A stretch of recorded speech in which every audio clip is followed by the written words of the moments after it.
आप शुरू करिए। बोलो श्री प्राणनाथ प्यारे की जय, श्री सतगुरु महाराज की जय, समस्त सुंदर साथ की जय। प्रणाम जी, सभी सुंदर साथ जी के श्री चरणों में कोटान कोट प्रणाम।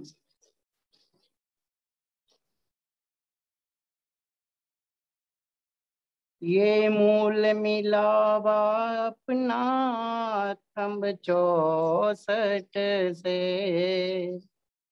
ये मूल मिलावा अपना थंब 64 से, गीलम चंद्र व कंचन रंग सिंहासन से, सिंहासन पर बैठे मेरे धाम के दूल्हा से, ये नूर बरी शोभा मेरे मन भावे से, ओ ये सुंदरता मेरे नैना बस जावे से, ये नूर बरी शोभा मेरे मन भावे से, ओ ये सुंदरता मेरे नैना बस जावे से, श्री राज श्याम श्याम श्याम श्याम, श्री श्याम श्याम श्याम श्याम श्याम, श्री राज श्याम श्याम श्याम श्याम, श्री श्याम श्याम श्याम श्याम श्याम। नूरी श्वेत है झामा नूरी अंगों पे, नूरी श्वेत है झामा नूरी अंगों पे, नूरी जार झलकती कई कई रंगों में, है पाग पिछोरी सुंदर पटका नीला है पाग पिछोरी सुंदर पटका है नीला पीला, जगमग करते भूषण में सोहे मेरो राज रंगीलो, जगमग करते भूषण में सोहे मेरो राज रंगीलो, ये नूर बरी शोभा मेरे मन भावे से, ओ ये सुंदरता मेरे नैना बस जावे से, ए नूर बरी शोभा मेरे मन बस जावे से, ए सुंदरता मेरे नैना बस जावे से, श्री राज श्याम श्याम श्याम श्याम, श्री श्याम श्याम श्याम श्याम श्याम, श्री राज श्याम श्याम श्याम श्याम, श्री श्याम श्याम श्याम श्याम श्याम। कारे कारे केसों से तो नूर झलकता है, कारे कारे केसों से तो नूर झलकता है, तिरछे तिरछे नैना से तो प्यार बरसता है, तिरछे तिरछे नैनों से तो प्यार बरसता है, मस्तक पर लाल है टीका गालन पर नूर की लाली है, मस्तक पर लाल है टीका गालन पर नूर की लाली है, दंत चमकती कलिया अंबरों की बात निराली से, दंत चमकती कलिया अंबरों की बात निराली से, ये नूर भरी शोभा मेरे मन बस जावे से, हो ये सुंदरता मेरे नैनों बस जावे से, ये नूर भरी शोभा मेरे मन बस जावे से, हो ये सुंदरता मेरे नैनों बस जावे से। श्री राज श्यामा श्याम श्यामा श्याम, श्री श्याम श्यामा श्याम श्यामा श्याम, श्री राज श्यामा श्याम श्यामा श्याम, श्री श्याम श्यामा श्याम श्यामा श्याम। कोमल कोमल चरना है युगल पिया जी के। कोमल कोमल चरना है युगल पिया जी के। कांबी कड़ला झांझरी गूंगरी पैनी से। कांबी कड़ला झांझरी गूंगरी पैनी से। है चरण तली अति सुंदर और लाल एड़िया है चरण तली अति सुंदर और लाल एड़िया प्यारी से। हादी मेरे जीव के जीव से जीवन में जाऊं वारी वारी। ये नूर भरी शोभा मेरे मन बस जावे से हो। ये सुंदरता मेरे नैनों बस जावे से। ये नूर भरी शोभा मेरे मन भावे से हो। ये सुंदरता मेरे नैनों बस जावे से। श्री राज श्याम श्याम श्याम श्याम, श्री श्याम श्याम श्याम श्याम श्याम, श्री राज श्याम श्याम श्याम श्याम, श्री श्याम श्याम श्याम श्याम श्याम। तिरछी तिरछी नैना नजरिया है। तिरछी नैन नजरिया सुख का सागर है। तिरछी नैन नजरिया सुख का सागर से। डूबी रूहों नैना नैन मिला कर है। डूबी रूहों नैनों नैन मिला कर है। मेरा महबूब निराला निज घर में रहने वाला। मेरा महबूब निराला निज घर में रहने वाला। प्यारी अंगना से प्यारी ये बतिया रोने वा। प्यारी अंगना सो प्यारी ये बतिया कहने वाला।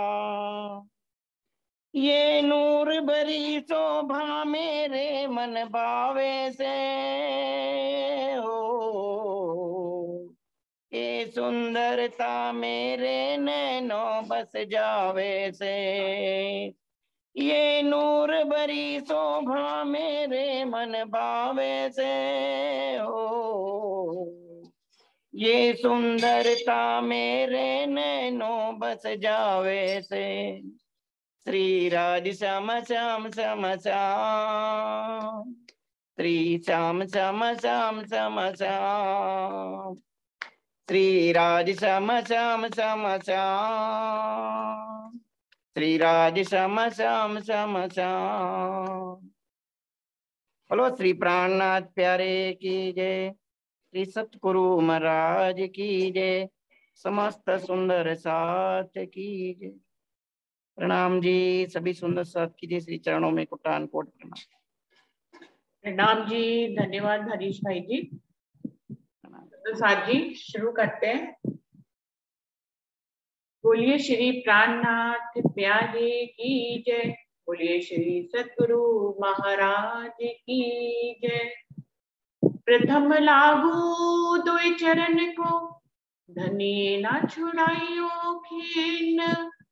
लाख तली लालेड़िया, मेरे जीव की ही जीवन। इन पाँव तले पड़ी रहूं। धनी नजर खोलो बातून, पलना वालों निरखु नेत्रे, मेरे जीव के ही जीवन, मेरे जीव के ही जीवन। श्री बंदो सतगुरु चरण को, करूं सो प्रेम प्रणाम। अशुभ हरन मंगल करन, धनी श्री देव चंद्र जी नाम। श्री प्राणनाथ निज मूल पति, श्री मेहराज सुनाम। तेज कुंवर श्यामा युगल, जी को पल पल करूं प्रणाम। पिया जी को पल पल करूं प्रणाम।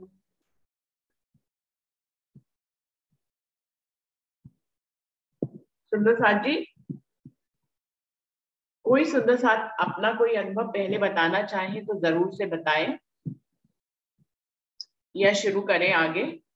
ये पीडीएफ भेजी है हंसा बहन ने, जिससे हमारा इजिली जो है वो पढ़ सकते हैं। उन्होंने ग्रुप में भी भेज दिया है, तो आप सब भी पीडीएफ खोल सकते हैं। और इस पीडीएफ को अगर मैं पढ़ना शुरू कर रही हूँ, आप जैसे आप सब सुंदर साथ हुक्म करें, बीच में किसी को भी कोई भी बात किसी भी लाइन से कुछ भी समझ में आएगी तो वो जरूर से उसके बारे में बोलेंगे। तो ये विनम्र निवेदन है कि कोई बात मैं पढ़ रही हूँ और आपको समझ में आए तो आप जरूर से बीच में बोले और हम सब पे शेयर करें, जिससे कि हम लोग को समझ में आए कि आप क्या, आपके दिल में कोई बात आ रही है। तो सुंदर साथ जी, कोई पहले खुद से शुरुआत करना चाहेगा? कोई और पढ़ेगा क्या पीडीएफ को? पीडीएफ सबने खोल लिया है सुंदर साथ जी? ग्रुप में भेजी हुई है।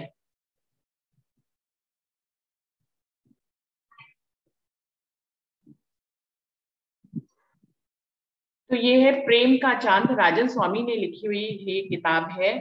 और मैं तो आज पहली बार ही पढ़ने जा रही हूँ, लेकिन सुंदर साथ इसकी बहुत तारीफ करते हैं। महाराज जी के ऊपर लिखी हुई ये किताब है प्रेम का चांद, और इसको हम शुरुआत करते हैं आपसे।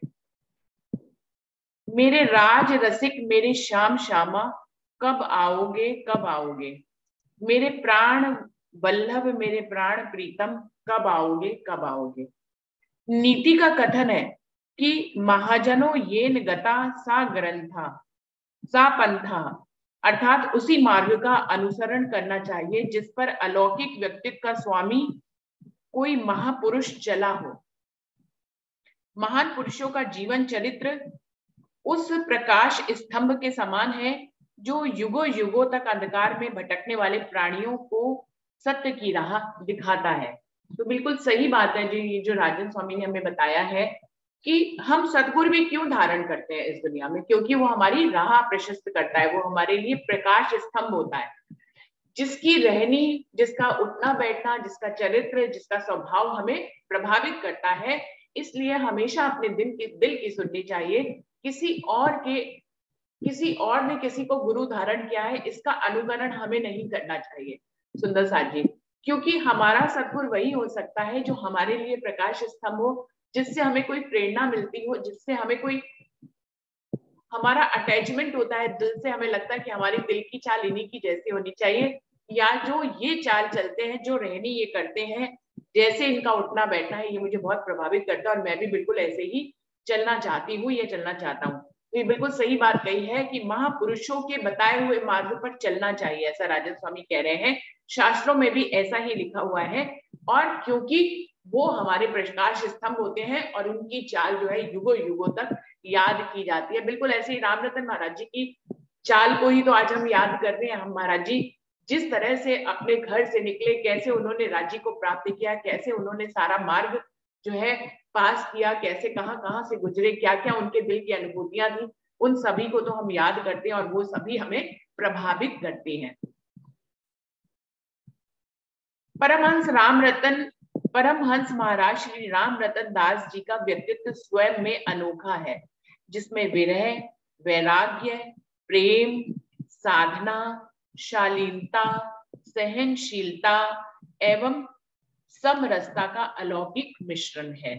उनके जीवन चरित्र को पढ़कर तो ऐसा प्रतीत होता है कि जैसे वे हमारे सामने ही उपस्थित हो। बिल्कुल सही, हम लोग अभी उनकी बीतक पढ़ के ही आए हैं। बिल्कुल उनके प्रसंगों को पढ़कर ऐसा ही लगता था जैसे हम सब महाराज जी से अटैच हो गए हैं। ऐसे लगता था वो हमारे सामने साक्षात ही है। अभी और भी बहुत से सुंदर साथ हैं जो महाराज जी से इतना ज्यादा अटैच है कि वो महाराज जी को हर समय साक्षात अनुभव करते हैं, अपने दिल में अनुभव करते हैं, अपने जीवन की हर पल में अनुभव करते हैं। ऐसे बहुत से सुंदर साथ हैं आज भी। मैं तो नहीं मिली महाराज जी से, लेकिन महाराज जी से मिलने वाले बहुत से लोगों से जरूर ही मिली हूँ। तो ऐसा प्रतीत होता है महाराज जी राम रतन दास जी के जीवन चरित्र को पढ़कर, तो ऐसा ही प्रतीत होता है कि जैसे वे हमारे सामने ही उपस्थित हो। बिल्कुल सही, ऐसा ही लगता था। उनकी आंखों के सामने जो भी आया उन्हीं का होकर रह गया। उनकी कृपा दृष्टि जिस पर भी पड़ गई, चाहे वे अनपढ़ ही क्यों ना हो, आध्यात्मिक क्षेत्र का वक्ता बन गया। कर्म कांडों के जाल में उलझा हुआ व्यक्ति साक्षात परमधाम को देखने लगा, तो झोपड़ी में रहने वाला करोड़पति बन गया। तो ये महाराज जी की महिमा, उन्होंने जिस जिस पे मेहर करी उसका यहाँ पर वर्णन कर रहे हैं। राजन स्वामी की कोई गरीब था तो करोड़पति बन गया, और कोई अगर कर्म कांड में फंसा हुआ था तो महाराज जी ने उसको अपने आशीर्वाद से परम धाम तक दिखा दिया। चाहे कोई अनपढ़ा हो, चाहे कोई कैसा व्यक्ति हो, महाराज जी ने उसको प्रवक्ता बना दिया। मतलब बड़े बड़े प्रवचन वो देने लगे। सुंदर साथ जी, किसी का माइक खुला हुआ है। दीदी मैं एक चीज कहना चाहती थी, इसमें जो राजन स्वामी जी ने ना कि नीति का कथन है, तो नीति शास्त्र भी एक संस्कृत का ग्रंथ है। हाँ। नीति जो लिखा है इन्होंने, नीति शास्त्र संस्कृत का ग्रंथ है। उसमें सारा मतलब कैसे महात्मा चले हैं और उसके अनुसार हमें उनके अनुसार कैसे चलना चाहिए, ये पूरा एक संस्कृत का ग्रंथ है। अच्छा, प्रणाम। प्रणाम जी। तो वर्षा ने बीच में एक बात हमें बहुत अच्छी बताई कि नीति का कथन है महाजनों येन गता सा पंथा। तो ये भी एक ग्रंथ है जिसमें महापुरुषों के बारे में बताया गया है। तो ये जो उन्होंने लिखा है ये एक ग्रंथ है, उसके बारे में उन्होंने लिखा है।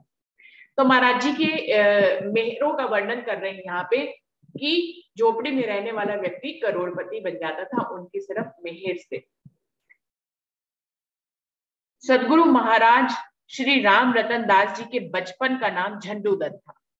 उनका जन्म संवत 1951 में बैसाख मास के कृष्ण पक्ष की सप्तमी को सहारनपुर जिले के जड़ोदा ग्राम में हुआ था। उनके पिता श्री छज्जू दत्त शर्मा तथा माता श्रीमती मगन देवी थी। उनका बचपन बड़े ही कष्टों में बीता था। मात्र 8 वर्ष की उम्र में पिताजी का देह त्याग हो गया, तो 13 वर्ष की आयु में माता श्री का।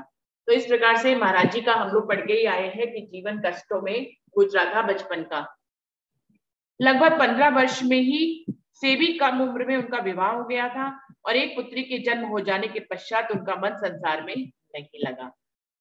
उनके अंदर वैराग्य की अग्नि प्रज्वलित हो उठी।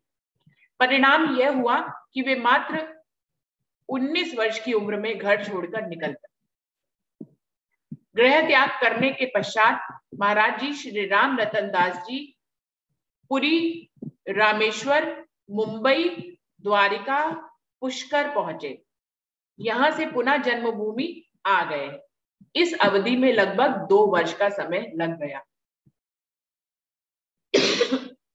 इस यात्रा में उन्होंने बहुत कठोर साधना की, किंतु शांति प्राप्त नहीं हो सकी। तो पहली बार जब 19 वर्ष की आयु में महाराज जी निकले तो 2 वर्ष की यात्रा और भ्रमण करके वापस जन्मभूमि में वापस आ गए। लेकिन इस 2 वर्ष की यात्रा में उनको कहीं पे भी शांति प्राप्त नहीं हुई। कुछ वर्ष जन्मभूमि के पास रहने के पश्चात महाराज जी घर से पुनः निकल पड़े। इस बार वे करो या मरो का ही मार्ग प्रण लेकर निकले थे। मतलब या तो परमात्मा को पाएंगे और अन्यथा न पाने की स्थिति में मर जाएंगे। तो करो या मरो का प्रण लेकर निकले थे। सच्चिदानंद पार ब्रह्म की कृपा से वे भ्रमण करते हुए सोनगिरी पहुंचे। सीधा सोनगिरी की बात बता रहे हैं राजन स्वामी जी, जहां उनके सतगुरु को मिलते हैं। जहां सतगुरु महाराज श्री नारायण दास जी से उनकी भेंट हुई। सतगुरु महाराज से तारतम ज्ञान प्राप्त करके वे परम धाम के ध्यान में लग गए। सतगुरु की कृपा से उन्होंने सच्चिदानंद पारब्रह्म तथा परम धाम का साक्षात्कार किया और तैत्तिरीय उपनिषद के उस कथन को भी सार्थक किया कि ब्रह्मविदो ब्रह्मेव भवति। उनकी शरण में आकर बहुत से सुंदर साथ ने परम धाम की अनुभूति की तथा आध्यात्मिक ज्ञान के संसार में अपने को डुबोया। उनके प्रेम में डूबे रहने वाले सुंदर साथ की मान्यता तो यही है कि सतगुरु महाराज पल पल हमारे साथ हैं।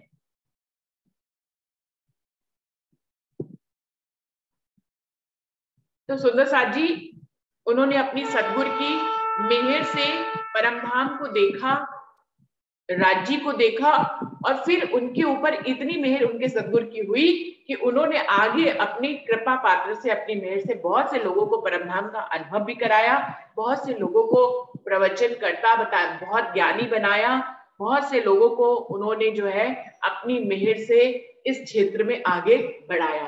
तो जितनी मेहर सदगुरु ने उनके ऊपर की थी उतनी ही मेहर महाराज जी ने उस मेहर को बहुत बहुत सुंदर साथ में बांटा और उस मेहर को बहुत बहुत आगे बढ़ाया।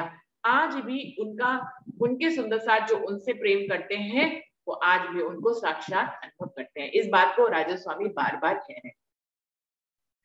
सतगुरु महाराज श्री राम रतन दास जी की कृपा की छांव तले इस ग्रंथ में उनकी जीवन लीला पर थोड़ा सा प्रकाश डालने का प्रयास किया गया है। आशा है यह आपको रुचिकर लगेगा। यदि इसमें कोई भूल हो तो मैं क्षमा प्रार्थी हूं।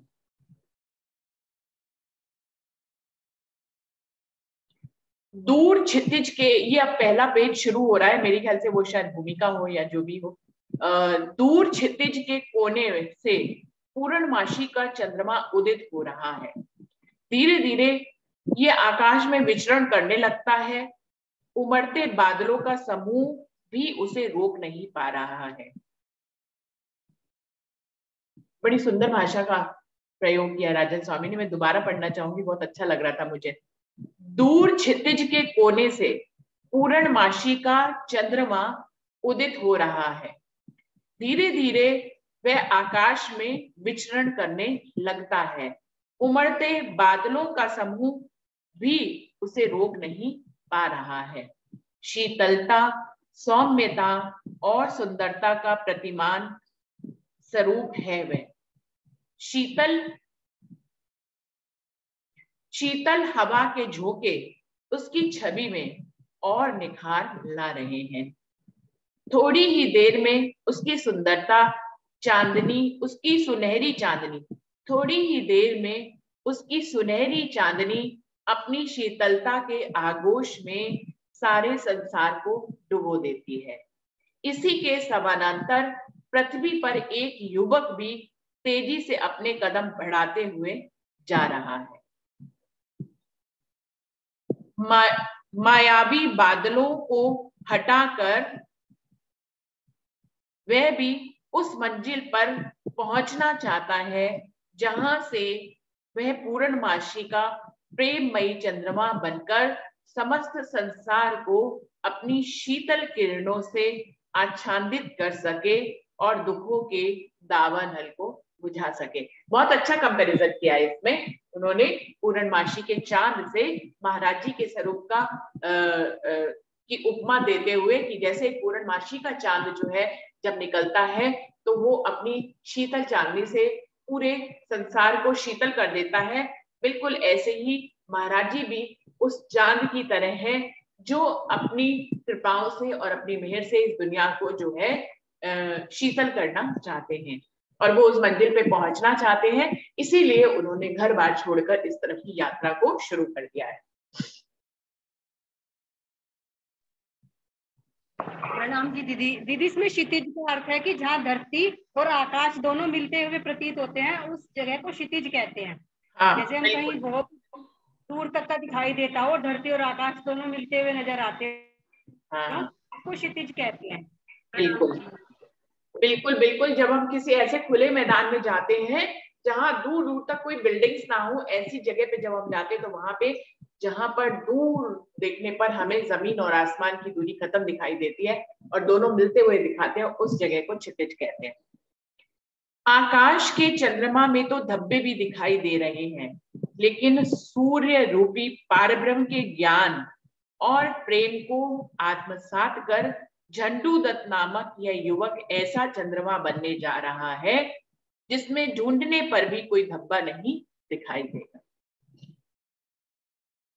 इनके मनोहर, सुंदर, सुनहरे एवं शीतल प्रकाश की आभा जिस प्राणी पर पड़ेगी वह धन्य धन हो जाएगा। युगों युगों से भटकती हुई उसकी चेतना शांति और आनंद के उस अनंत महासागर में विहार करेगी, जिसकी इच्छा अनादिकाल से ऋषि मुनि एवं भक्तजन करते आ रहे हैं।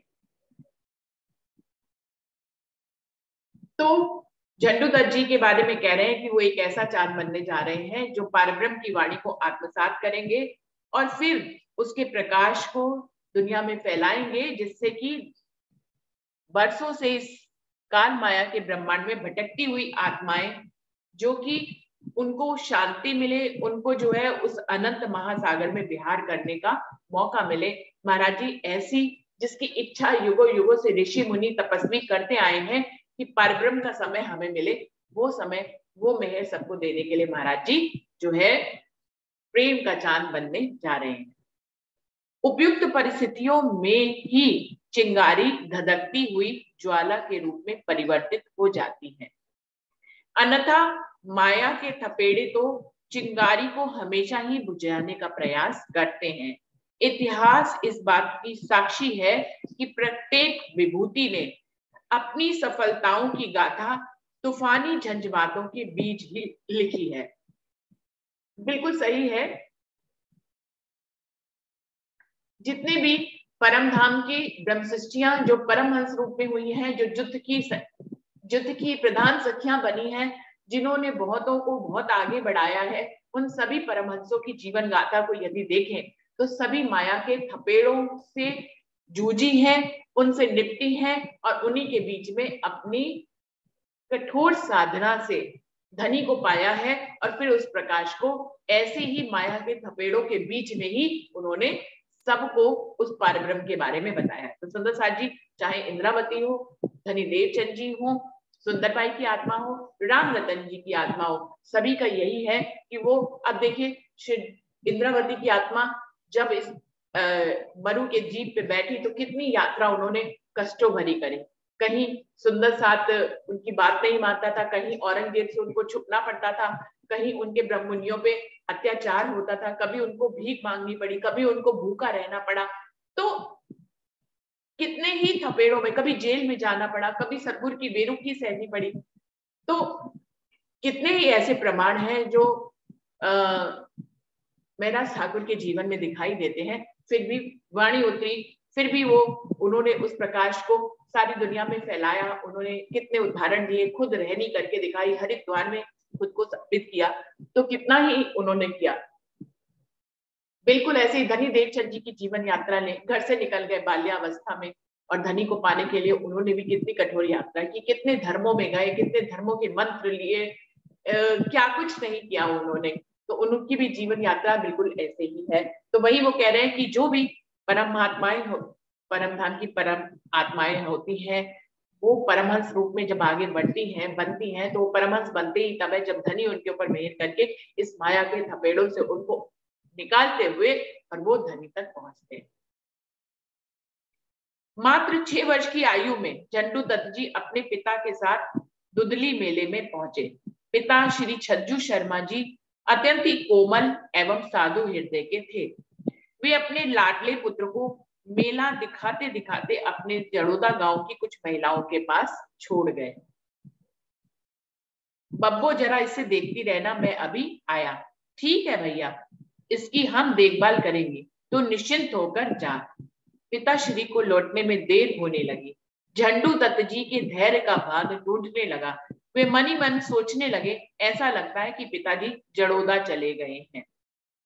उनके बिना मेरा मन तो लगता नहीं है, अब मुझे भी अपने गांव चले जाना चाहिए। 6 वर्ष की आयु थी, जबकि महाराज जी को ऐसा लगा जब वो झंडू दत्त के रूप में से आते थे कि मेरे पिता मुझे छोड़कर घर चले गए, शायद वो मुझे भूल गए हैं। मेला दिखाने ले गए थे और वहां पर उनके मन में किसी औरत के, गांव की औरत के सुपुर्द उनको कर गए थे, और महाराज जी यहाँ पर उनकी आंख बचाकर आगे चले जाएंगे। गांव की महिलाओं से नजर बचाकर वे भाग निकले। पिता के मधुर स्नेह ने उन्हें अधीर कर रखा था। वे रोते हुए तेज कदमों से चले जा रहे थे। लगभग 3 कोस की दूरी तय करने के पश्चात सामने से एक व्यक्ति आता हुआ दिखाई पड़ा। उसने उन्हें गोद में उठा लिया और सांत्वना भरे शब्दों में कहा, बेटे तू क्यों रोता है? तुम्हारे पिताजी तो आगे मक्के के खेत में हैं, वे तुम्हारे ही बाट देख रहे हैं, चलो मैं तुम्हें वहीं ले चलता हूँ। बालक के निश्चल मन ने उस पर विश्वास कर लिया। वह व्यक्ति उन्हें कंधे पर बिठाकर ले चला। कुछ दूर जाने के बाद वह मुख्य मार्ग से हटकर चलने लगा। झंडू दत्त जी की को शक हुआ। उन्होंने डरते डरते पूछा, जड़ौदा पाला का रास्ता तो उधर से जाता है, आप इधर से क्यों चल रहे हैं? खबरदार जो तुमने जबान खोली, चुपचाप मेरे कंधे पर बैठे रहे, मैं तुझे वहां पर ले चल रहा हूं जहां तुम्हारे पिता हैं। ऐसा कहकर वह तेज कदमों से खेतों के बीच से भागने लगा। उसने मुख्य मार्ग को बिल्कुल ही छोड़ रखा था। अचानक ही पांडव तालाब दिखाई पड़ा। झंडू दत्त जी को अपना घरेलू नौकर समरू दिखाई पड़ा। उन्होंने जोर से आवाज लगाई, समरू समरू। समरू आवाज सुनकर भागा आया। उसने देखा कि इस दुष्ट ने तो अपने झंडू दत्त जी का अपहरण कर रखा है। बस फिर क्या था, मारपीट खींचातान शुरू हो गई। दोनों एक दूसरे पर लात घूसों की बरसात करने लगे। झंडू दत्त को प्राप्त करने के उद्देश्य से दोनों ने ही अपनी सारी शक्ति लगा दी। अचानक समरू ने एक जोरदार लात दुष्ट की छाती पर दे मारी। दुष्ट को दिन में तारे नजर आने लग गए। उसने समझ लिया कि अब इससे पार पाना संभव नहीं है। कोई रास्ता न देखकर वह अकेले ही भाग निकला। उसके पीछे पीछे शोर करते हुए समरू भी भागा। यह बच्चा चोर है, इसे पकड़ो, इसे पकड़ो। शाम ढल चुकी थी। चारों ओर घना अंधकार छा चुका था, इसलिए कोई भी समरू की सहायता के लिए नहीं पहुंच पाया। जो धर्म की रक्षा करता है, धर्म छतरी के समान उसकी रक्षा करता है। मारने का प्रयास करने वाला चाहे कितना भी शक्तिशाली क्यों ना हो, बचाने वाले के सामने कमजोर अवश्य पड़ जाता है। दुष्ट को पकड़ने में असफल समरू लौट आया और झंडू दत्त जी से सारी बात पूछने लगा कि तुम इसके जाल में कैसे फंस गए। उन्होंने सारी बात विस्तार पूर्वक बता दी। समरू ने सोचा कि सबसे पहले मेले में जाकर पंडित जी को सूचना दी जाए, अन्यथा वे बहुत परेशान होंगे। यह सोचकर उसने बालक झंडू दत्त को जयपुर गांव के चिरंजीव पंडित के यहाँ ठहरा दिया तथा दौड़ा दौड़ा मेले में पहुंचा। उधर मेले में चप्पे चप्पे पर बालक की खोज जारी थी। बालक के गुम हो जाने की सूचना जिसे भी मिली वह खोज में लग गया। समरू के मुख से सारी बात सुनने के पश्चात पंडित जी को धैर्य आया और वे जयपुर के लिए तुरंत दौड़ पड़े। अपने पिताश्री को देखते ही झंडू दत्त उनके हृदय से जा लिपटे। एक एक बात उन्होंने अपने पिता को कह सुनाई। सब कुछ सुनकर पंडित छज्जू जी होठों ही होठों में बुदबुदा उठे। बिना घर वालों की मिली भगत के यह सब घटित नहीं हो सकता, भगवान ही सब ठीक करेगा। घर आकर श्री छज्जू पंडित जी ये जानने का प्रयास करते रहे कि अपहरण करने की यह कुटिल नीति किसने बनाई थी। बहुत प्रयास करने पर भी इसका रहस्य नहीं जान सके। बड़े ताऊ के मन में हमेशा पाप भरा रहता था। वे हमेशा यही चाहते थे कि छज्जू के घर का दीपक बुझ जाए, ताकि उनकी सारी संपत्ति पर उनका एकाधिकार हो जाए। समय बीतता गया। झंडू दत्त जी के सिर पर मात्र 8 वर्ष तक ही पिता का साया रहा। अपनी मृत्यु की घोषणा उन्होंने पहले ही कर दी थी। पिता के धाम गमन के पश्चात लौकिक जीवन में कष्टों की बाढ़ सी आ गई। ये एक मेरे ख्याल से एक पूरा जो अध्याय होता है वो यहाँ पे खत्म हुआ, क्योंकि यहाँ पर अब ये दूसरा अध्याय शुरू हो रहा है। सुंदर साथ जी, समय भी खत्म हो रहा है, हम अपनी दूसरी मीटिंग की तरफ चलते हैं और वहीं पे दूसरे अध्याय को शुरू करेंगे। तो बोलिए श्री प्राणनाथ प्यारी की जय, बोलिए श्री सद्गुरु महाराज की जय। प्रणाम जी सभी सुंदर साथ जी को, प्रेम प्रणाम जी। चलते हैं अपनी प्रणाम जी, प्रणाम प्रणाम जी, प्रणाम जी। दूसरी मीटिंग की तरफ हम लोग चलते हैं। प्रणाम जी दीदी, प्रणाम जी। प्रणाम जी सुंदर साथ जी, आपके चरणों में कोटि कोटि प्रेम प्रणाम जी, प्रणाम जी, प्रणाम जी। प्रणाम जी। प्रणाम जी सुंदर साथ जी। प्रणाम जी रंजना। प्रणाम जी, प्रणाम जी। दूसरी मीटिंग में आप कुछ कहना चाहो?